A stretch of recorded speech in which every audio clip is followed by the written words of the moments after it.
Hello, and welcome to today's Training Industry Leader Talk, Developing Sellers Who Deliver Results, sponsored by Allego, Corporate Visions, Huthwaite International, the Brooks Group, and Lone Rock Leadership. I'm Amanda Longo, VP of Brand Strategy at Training Industry, and I'm thrilled to have you here for another hour of today's exciting program. Before we get started, as always, a few tips and tricks to help you interact with our speakers and each other as we move through today's event. Of course, you'll see in the bottom of your tool panel that there is a chat function. Please pop into the chat. Let us know how you're feeling today. Submit questions in the Q&A panel. Questions and chat will be addressed throughout the event by our expert team. So let us know what you're thinking. We are ready to communicate and collaborate with you during this time. Once our session ends, of course, a new tab will pop open in your browser. It will have a brief survey. You know how us learning leaders love those smile sheets, so please take a few moments, let us know what you thought about this hour's session or any type of topic you'd like us to cover here in the future. All Leader Talk sessions are recorded and archived on trainingindustry.com, and you will receive a follow-up email from us that will include a link to the on-demand sessions for you to share with your team. If you've previously attended one of our events in the past, it's a pleasure to have you with us again today. If this is your first time with Training Industry, I'd love to welcome you. At Training Industry, we are dedicated to making the right connections that advance the business of learning. As part of that mission, we provide resources to support your role in L&D, like today's virtual event, articles on our website, our magazine, conferences, research reports, podcasts. We are in it to win it with you. We'd also love to connect with you, so join us on your favorite social platforms and let's continue this conversation. Without any further ado, I know they've got a great program, so let me introduce you to today's dynamic duo. Huthwaite's CEO, Tony, actively promotes the cause for sales and negotiation excellence in business development and procurement. Laura is the Chief Sales Officer at Huthwaite, bringing senior sales experience across a breadth of sectors. I know they've got a great session planned, so welcome, Tony and Laura. Let's get your leader talk started. Thanks, Amanda. Hi, everyone. Good afternoon, everyone. Laura and I thought we'd have a little bit of fun this afternoon and see if we could do the whole presentation in an English accent. You have to tell us if we get it right. Please keep the chats coming in, keep the comments and questions. We like to keep things as interactive as possible. And today we're going to be looking at how to embed sales behaviors so they actually stick in an organization.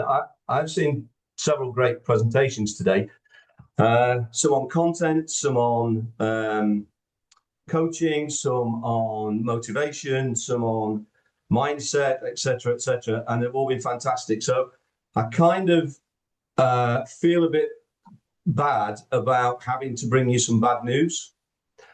So this is the bad news, and this is unfortunately that so many sales training projects, in fact all training projects, actually fail. Now this is an amalgam really of research that comes from people such as Forbes, Gartner, the Institute of Professional Sales in the UK, several other organizations. And if you look at it, what it's really saying is that there's a long-term failure rate between 120 days of people actually doing anything different when they've been on some sort of a training intervention. Companies don't measure a great deal beyond the completion of the training. While we all talk about wanting to look at ROI, not many people actually measure it or impact. And a lot of buyers don't actually think the reps are prepared. We get a lot of attrition of account executives because the training's bad and there's no formal sales training. So that sounds like bad news. Can you put some comments in if you've ever experienced any of that or ever been in any sort of a training environment where you don't think it's actually worked at the end of the day? You've got to be honest. So that means that everybody on here has been in. We have a few, yeah, plenty of times when the programs haven't worked. Happened last week. Okay, that's a shame. And of course, we are talking here about longer term. So it's not just did you think the training intervention wasn't very good? And I'm interested to see somebody's actually managing it right now. Would anybody like to be honest to say that they've tried to manage something like this in the past and it hasn't worked? And then you can give us either the reasons or the excuses that we were talking about in the last presentation, if anybody saw that. So yeah, true. Right. Okay. So this is bad enough. Okay. And I'm not going to harbor too long on this, because actually what we want to do is to look at why it happens and how we can change it. If we then move on to say, if you make it even more complicated with either multicultural programs or even multi-business programs, so working across countries, working across different cultures, or working across different businesses, such as organizations that have made acquisitions, because a lot of the work that we do is working with companies that come to us and say, well, okay, we've acquired 4 or 5 different companies. We want one style. We want one methodology. We'd like you to put that in for us. Could you come and help us? And if you look at those numbers on there, 1 to 8, it highlights all those different reasons why, when you're working across different industries, different countries, different cultures, it gets even more complicated. So if anybody's got any experience of that, that would be interesting to know as well. Have your businesses acquired other businesses and they're using different methodologies? That's caused a problem. We tried to equalize those methodologies, and that's not actually happened. So that's an added complication. And the bottom line of it is that it makes it even harder. It gives a less probability of actually getting the ROI from any of the training that you're doing. Now, come on, that's not all doom and gloom. We do know that training works. We're a training business. So some of you may know Huthwaite. We've been around for a long time. We were started in the UK, and then we had an organization in the US. We were originally a research organization, and in that research, we were looking at not just what the content is of what salespeople do, but also how do you actually get a sustainable behavior change throughout an organization, particularly if that organization is large, complex, or maybe stuck in its ways. So here's some examples on there. I won't labour on those of companies that we've worked with and the impacts that we've had. But if you don't know Huthwaite, a lot of you may actually know the training program that we're most famous for, I guess, which is the spin selling program. Laura, if you just want to put that up. So we were the original creators of the spin program. Some of you may have been on that program. It was, I guess, through the research, it was the original customer-centric consultative sales program when it first came out in the day. And there's since been a lot of other variations of it and copies. And obviously, we've changed it over the years to match modern selling. But the most important thing was, at the time, it was a breath of fresh air from the always be telling product focused. And we've heard a bit about that today, about people being too product focused. And it's still an issue with most of the organizations we talk to. They're not very customer centric. They are very product focused. Now, we're not going to talk too much about spin today, but I am going to use it, and Laura's going to use it, as an illustration of some of the things that can go wrong and some of the things that we can get to put right in any implementation where we're trying to change people's behavior, or more to the point where people are trying to change their own behavior because there's no way that we or anybody else can change it for them. So that's our mantra. That's what we do. That's what we profess to do for organizations, and organizations agree that it's a positive change in behavior will bring about a positive change in results. But as we saw from that research earlier on, it's not always an easy thing to get. Again, anybody tried to change their behaviors and it's never worked? You might be trying to do it now. It may not be in sales. It may be in lots of other areas. It may be in areas of your personal life, or in sport or fitness or whatever. What makes it difficult? Anybody want to put something in the comments about why do you find it difficult to change? Unless you don't, of course. I mean, I find it very difficult to change my behavior. Okay, Laura, to move on. Yeah, force of habit we've got there. Buy into the change, creating new habits, etc. Yeah, habits is a big topic. And I think it's absolutely true how we define them. I like the bottom one, remembering to do it. That's one of the most interesting ones, and that isn't just in terms of business and sales. It's actually also in terms of your own personal life. No clear goals, absolutely. Anybody got one where somebody's told them to do it and they, whilst they may have agreed to it, it's still not worked? Being told to change your behavior is not a particularly good thing to do. So what we've got here is we're going to start to look at some examples of how people begin that behavior change. And we've heard a little bit about learning journeys, at least I have through the day, anybody else that's been in there. So very little training these days is done just through a single event. It's usually what we might call a learning journey. And those journeys usually involve something where there's an acquisition of knowledge, there's some chance to practice and integrate with the business. And then ideally, there's some point where we transfer that learning into the workplace. Now, we tend to do this using a collaborative platform where things start very early on with the acquire knowledge on the platform, and the skills and practice and integration use that with a variety of different tools, AI, etc., which we'll talk a little bit about later. But without a doubt, the most important piece is that large column at the right-hand side, that workplace transfer. Because what we're trying to do is this. Laura, could you just put that on? So when people take on skills development programs, what their aim is quite simply to improve their results by improving their skills. So what we'd like to see is that skills are at A level. It doesn't have to be low, but it is at A level.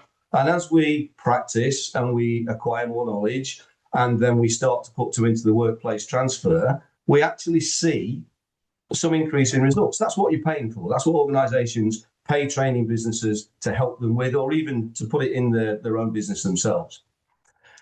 The problem is that often what happens is this.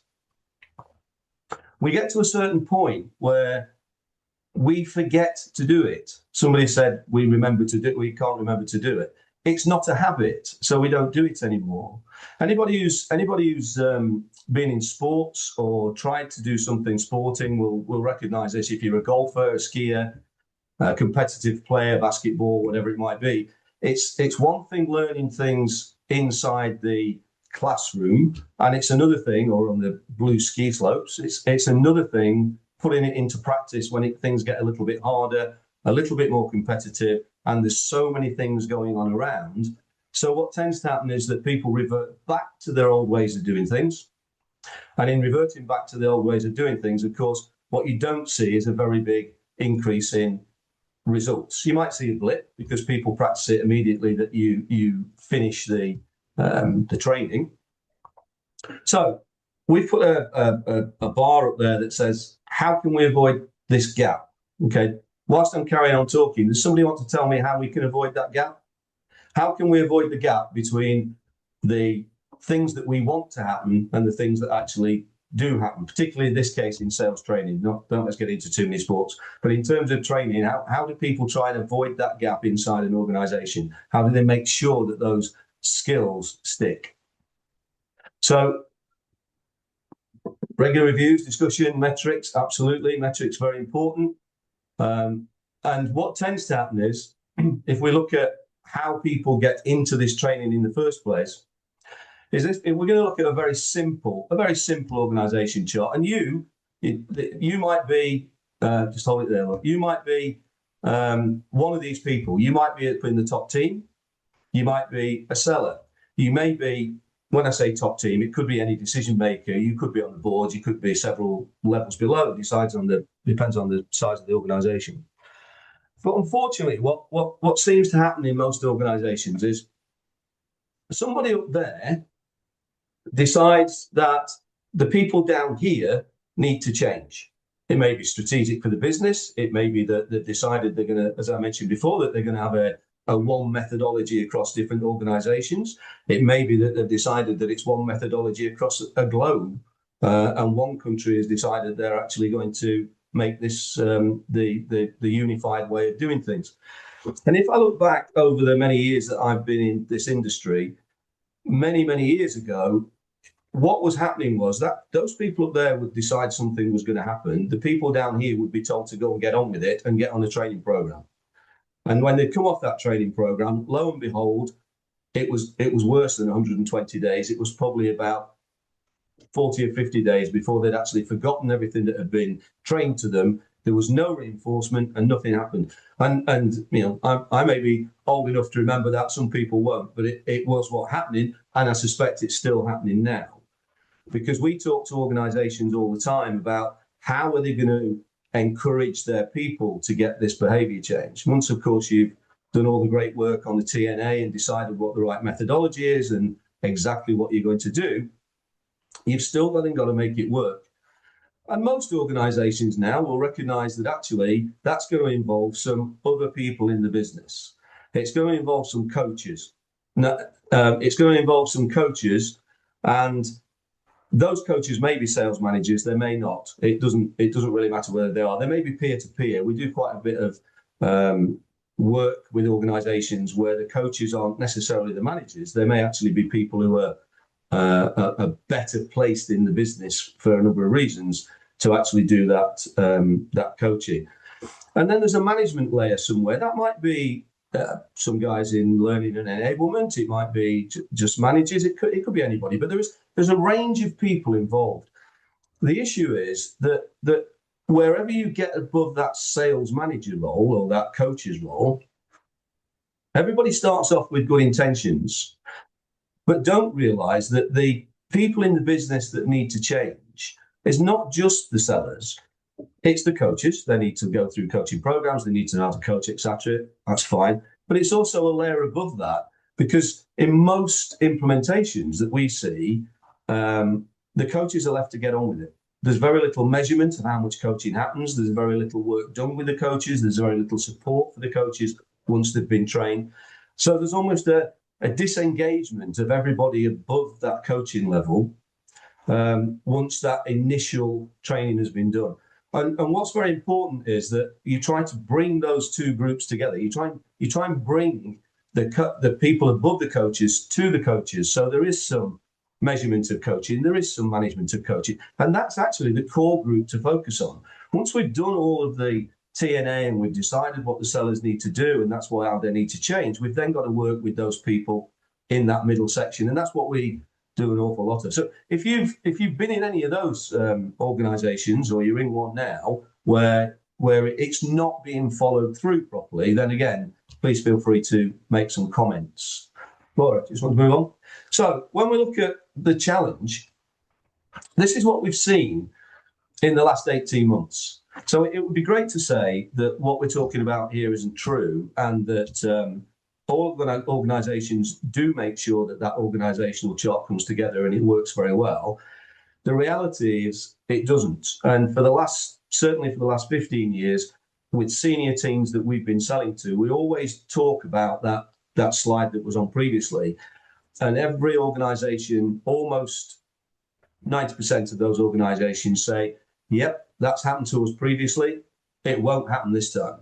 We will do something different this time. And we work with them to try and do something different. But for a number of these reasons, then it starts to fail. So a lack of alignment between the teams, maybe between L&D and sales, possibly, maybe between a different group in the hierarchy. A lack of buy-in and support from senior leaders. They may have said, yes, great, at the start, they may have signed off the budget. But then what happens? Inconsistent communication and understanding of why people are doing this in the first place. Particularly that's important where, we see it happening a lot, where we either got multi-businesses that are trying to come together. The biggest one is probably that underestimation of effort. So people set off with a view that this is what's going to happen, but they don't give people the time. They don't give the coaches the time. They don't give the managers the time to do it. And unrealistic and appropriate measurements. So they're expecting something to happen maybe immediately, which is a very simple measure, like 20% increase in revenues. And it's unrealistic, because that's not going to happen until people have adopted the skills, and that's going to take time to do that.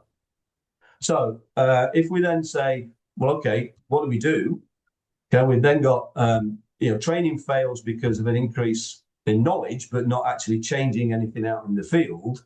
And then we've got the gap between people, what they actually do and what they think they do. And then we've got also, of course, the opportunity that's there, which is to create environments where the right behaviors become the default and you can observe them, and you can also measure leading indicators of success. So, for example, things like shortening sales cycles, like getting an agreement for an advance in the sale at any one particular time. And at the moment, when I'm talking about behaviors, I'm talking about observable behaviors that salespeople use with their customers. And we've heard quite a lot about that this afternoon for those people that have seen others' presentations about what buyers want people to do, how they want them to behave. That's great. Okay, that's absolutely fine. But how do we do it? Our business is about not what do you do, but about how do you do it. So I'm just going to hand over to Laura now to start to talk to us about what we can do to make these things happen. Hi everyone, thanks for joining, and it's great to be here. Don't worry, we've got some answers here. So we've been working with clients for many years on actually how to embed the skills that we're talking about here. But all of them have an element of kind of planning, monitoring, supporting at those different levels, really to lead to the full embedding success. So what we've done is a bit of a review on our current clients over the last kind of year and a half. What are they actually doing to embed successfully, to embed those core sales skills?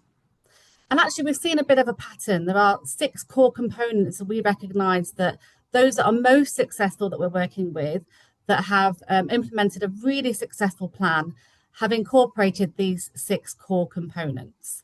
So I'm going to talk you through them one by one. We're going to use Spin as an example here. So if you are new to Spin, don't worry. We've got plenty of information that we can send you if you are interested. But actually, this relates to any methodology or any process that you might be familiar with. But ultimately, we believe that identifying core behaviours that matter are really important in terms of embedding. So if we look at Spin, we could identify 4 core behaviours that we would expect the organisation to understand. So it could be understanding and identifying implied and explicit needs. Now that comes from our core methodology Spin. That is part of the kind of questioning model that we implement. So they're very clear, implied and explicit needs that the business will understand, what they mean and how to get them. Linking customer problems to implications and consequences. Again, really understanding and hearing what those problems are and what the impact of those problems are to the customer base. Demonstrating clear benefits which are tied to those explicit needs which have been uncovered. And reducing continuations and securing more advances. So really advancing the sale along and understanding how to get there. So they're just 4 examples that we use from Spin, but really the core message here is understanding what those behaviours are that you expect the business to have a good understanding of. So that's step 1. Step 2 is really having a shared sales language. So we talk about commonality of language all the time, but what does that actually mean? So for us, it's about diagnosing what customer value and that language sounds like. So what are the words? What are the kind of acronyms? What do they mean? And it's not just about salespeople having this understanding either. Really, it should be marketing. It should be product people that are, detailing what the facts, the figures, and the product specifications. Perhaps it's about all of those people really understanding that sales language. So it's not just about salespeople, and really, it should include multiple tenures and hierarchy levels. So it's not just about, as Tony said earlier, kind of implementing this at the sales level and the kind of junior levels, regardless of what they're going to go through. It really is about everyone sharing that language together. And what that does is it reduces inconsistency across the business, from coaching teams all the way through to sales teams. It enhances customer experience, which is probably the most important thing here. Improves cross-functional collaboration, speeds up onboarding, and really, I think it can kind of improve your overall culture within the business. So you've defined the core behaviors that matter. You created a shared sales language. So now it's really time to identify and onboard your sponsors.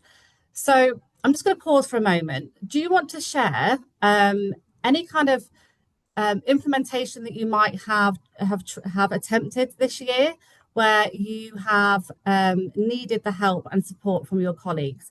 Will you just share who it is, what type of people you've tried to onboard to help you with a project like this?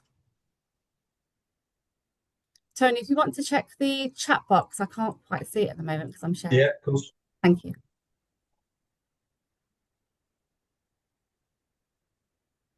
So really what we're looking for is the types of people that you've tried to onboard to help you embed a training plan. It doesn't have to be sales, it can be anything.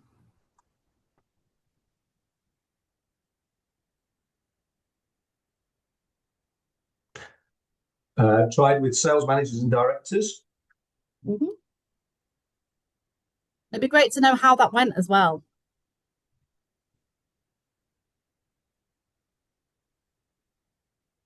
Not well. Not well. Not well. Yeah. Tried to get lower performers to get to grips with the CRM system, which is very difficult. Clearly. Okay.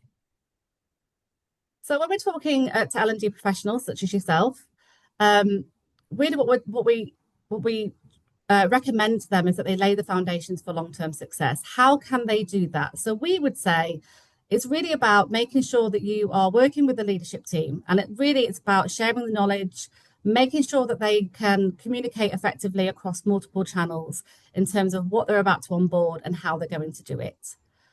With trainers, with coaches, with potential champions, it's really about them understanding the full context of each team and actually the methodology or the sales training that they're going to go through. So it's really making sure they've got a good grasp of that before you attempt any form of implementation.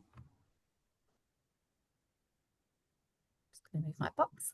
And really for the learners, it's about consistent communication. So we tend to see a lot of really good communication at the beginning of an implementation. And then once a kind of a classroom event has taken place, that communication kind of dies down quite a lot.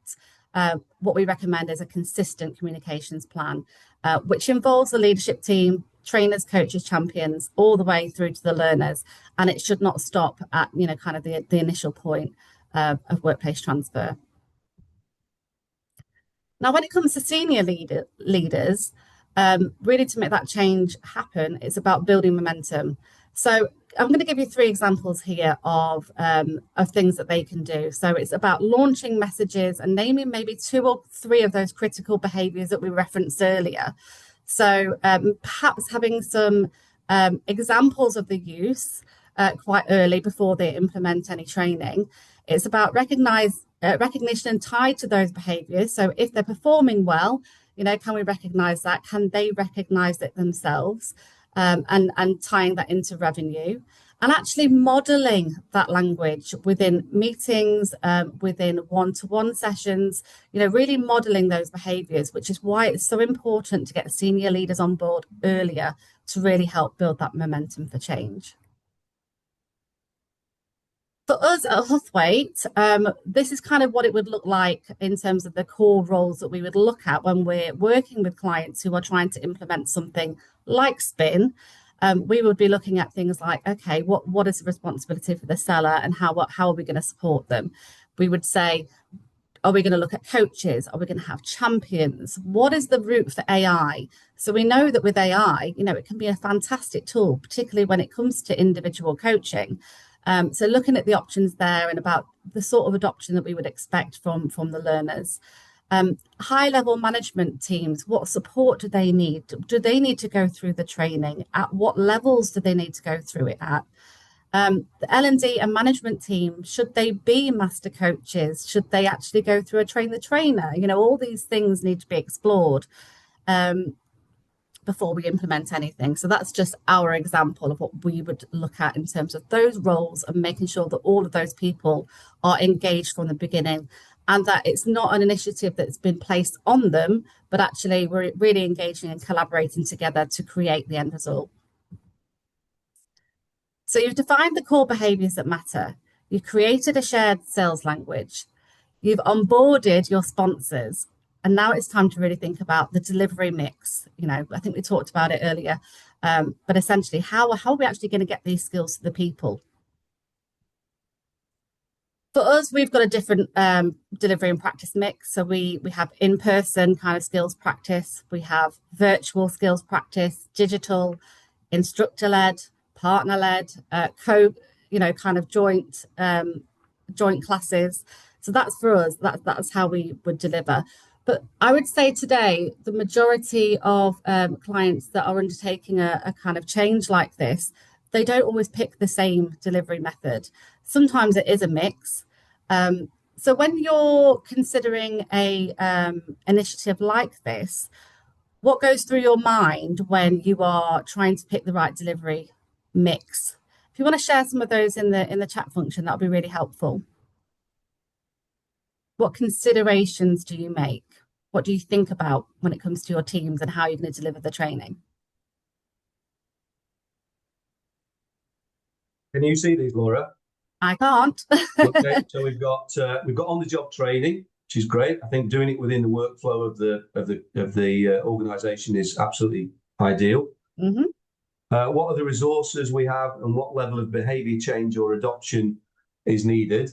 Absolutely. Yep. We often talk to people about what would be the ideal, and of course people don't always have the resource to do it, so we have to alter things to match the resources of the organisation. Audience, location and budget, content, which we've talked about.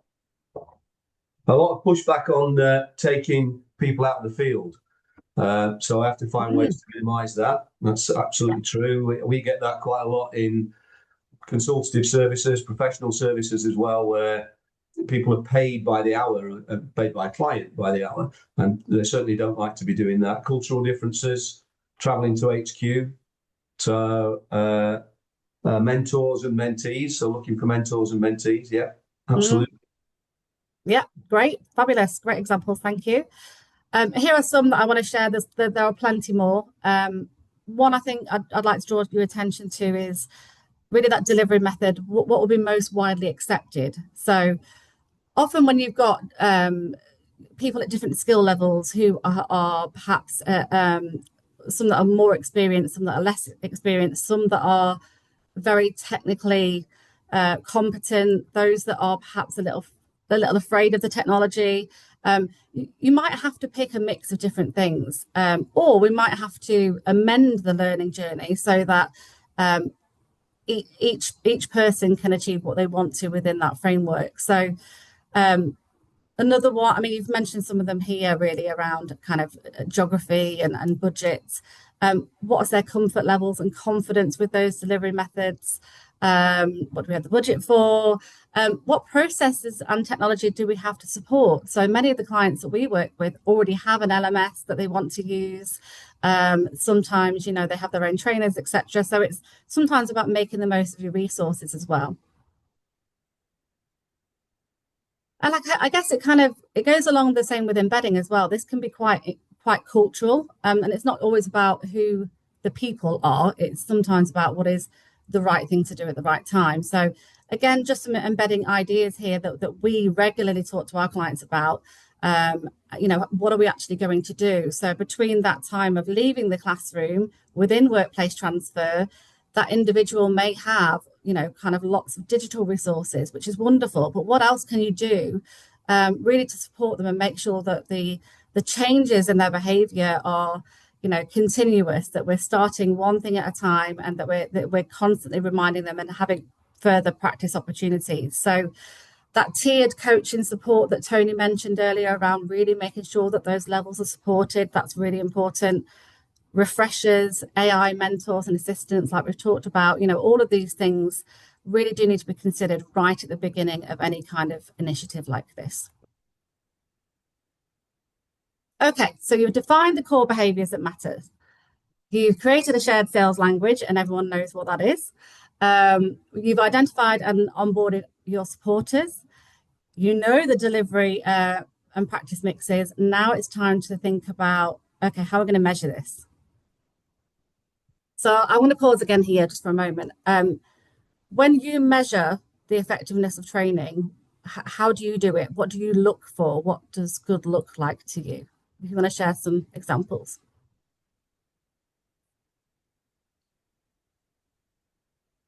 We've got reaction, which I guess is reaction from the participants, results, behaviour. Obviously, we'd like to see behaviour change. Survey.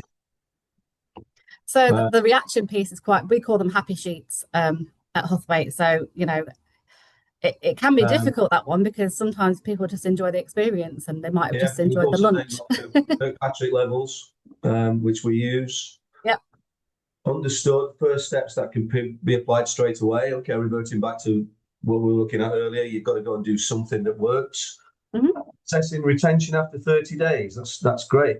Adoption. Did 80% of the desired learning population consume the training? I suppose that might mean what we mean by consume, but it makes sense. How are they adopted? Retention through assessments, observation on the job training. Perfect. Great. Fabulous. Thank you. So when we're considering measuring and we're talking to clients, and they may already come with their own ideas, but we really look at what actually can be measured. So we have very specific behavior categories, for example, that we can measure. But actually, you need to be trained to quite a high degree to hear the verbal skills. So you need to be kind of an analyst, really, which can be very difficult. So what can be measured? How can we measure it? What are we going to use in terms of tools, processes, CRMs? Who can actually help with that? Who is it that's actually going to benefit from this information? That's one that I think sometimes is missed quite often. And I think sometimes salespeople have a negative view on certain measures because often it can be linked to performance. So, that needs addressing sometimes. So who benefits from this information and how will the information be used? Okay. All important. Now, when we look at measurement, and we talk to our clients all the time, we look at really a mix of these two indicators here. So behavioral indicators and more commercial indicators. A lot of the time clients will come to us and say, look, we just want to look at revenue, which is fine, but revenue can sometimes take quite a lot of time to be visible, So if you have very long sales cycles, you're not going to necessarily see an uplift in revenue post-training until maybe a year, 2 years down the line, if it's very long sales cycles. So you do want some form of measure prior to that point. So there are other measures. Behavioral, we can look at things, again, linking back to spin. Explicit needs. Are our people actually uncovering explicit needs from clients? What's the number and the quality of advances that they're getting from their meetings? Something we can easily measure from day one, and coaches can help with that. And the manager coaching occurrences. So how frequently are we coaching? What are we recording when we're observing our salespeople in the field? So they're kind of more behavioral examples of indicators. And then, of course, you've got commercial indicators. So, win rates, deal sizes, are they increasing? Are we upselling? Are we cross-selling? Sales velocity, what's the speed of the sale? Has that changed? These are quite quick measures that we can start to look at post-implementation. Laura, Rose has made a very important point here. Then metrics identified prior. So once they're trained in a practice, did it move the needle on the problem that they're trying to solve? Because I think too often we come across people who don't do that. They don't identify exactly what they measure. It's easy to say let's measure revenue, but they don't really identify what else they could measure. Yeah, it's a really, really good point. And also sometimes we work with clients who say we're going to measure it this way, and we'll do some sort of an initial assessment, and we'll measure it initially, and then they'll change something really radical like the CRM system or part of their process, which has a huge impact on actually how we're going to see the results later. So all of those things really need to be thought through, considered, and decided upon prior to an implementation like this. So you define the core behaviors that matter. You created a shared sales language. You've identified and onboarded your sponsors. You've chosen the right mix of delivery and practice. You started to measure changes, or you've agreed upon those. What happens at the end? And again, this is another thing that often gets missed. And actually, those of you that are in North America or generally in America, you do this quite well, I must say. Those that are in kind of Europe and other areas don't do it as well, but it's really important, which is celebrate successes and stay connected. So I wanted to kind of leave that point with just this kind of quote here that I quite like, but we've got examples from clients of ours that really do celebrate completion of skill adoption, completion of training. I have a client at the moment who's doing a big award ceremony for everyone that's completed their spin implementation and coaching. And they've got multiple levels of kind of awards, which is brilliant, and we love that. And they do that. They've decided to do that every year, so it's a really great example of planning in advance and to make sure that people are really kind of invested in that at every level. So what does good look like in terms of measurement?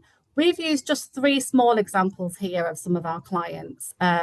So Zulka, they are a client of mine. They wanted to have a look at kind of the common language adoption, and they measured that, and the consistent technical selling, which is essentially moving away from just salespeople and those people training. They also wanted to look at their product and technical people and make sure that they had the same skills when they're talking to their clients, and really an increase in confidence as well. Nutreco and others have chosen similar things as well. So all of these examples are on our website, huthwaite.com. We have case studies, blogs, a podcast which is doing amazing things, and webinars that like this. And we're going to share as well some white papers with you that you might find interesting. Evidence of return on investment white paper, but also a making learning stick document. Many of the things we've shared today are in there, but it goes into much more detail as well. It can be a really useful tool. So when you're implementing something in the future, you can really think, I'm going to pull out that document and just see if there are some hints and tips there that are going to help me. And that's not just for sales training either. So that's us from Huthwaite International. Thank you so much for joining us. I'd like to open the floor for any questions. We only have a few moments left with Tony and Laura, so if you've got questions, post them in the chat or the Q&A right away.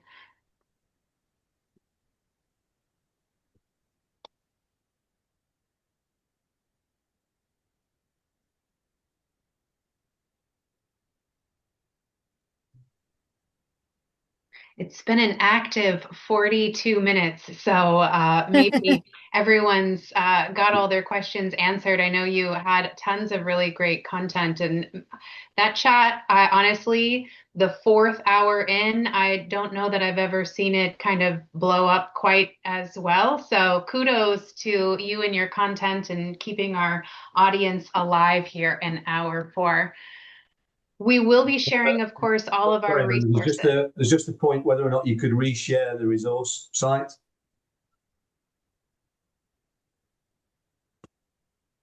There you go. Ta-da! Ta-da!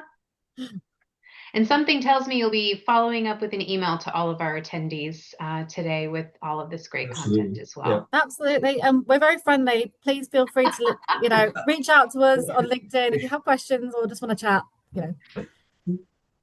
Thanks, everybody. All right, everyone, I'll give you a few more moments with that slide. We've got another event coming up. Of course, you get a quick 15-minute break. Grab one last snack, maybe some caffeine. Check on your cat sleeping out in the sunshine on the porch, maybe. Our next speaker is David Ash, and they'll be coming in with their session sponsored by Allego, How Great Leaders Develop Sellers who perform. Once again, thank you so much to Tony and Laura for this truly exciting session here in our long day of sales discussions. It seems like our audience really responded to not only your content, but how you delivered it. And if there's something that tells you a shoe-in about who you want to work for, it's going to an event like this and just feeling like the conversation flows. So really love having you here, and want to thank you just one more time. Of course, to our audience, don't go away. We've got that one last session for the day. Leader Talks coming at you one more hour. Thanks again, everybody. See you soon. Take care. Bye.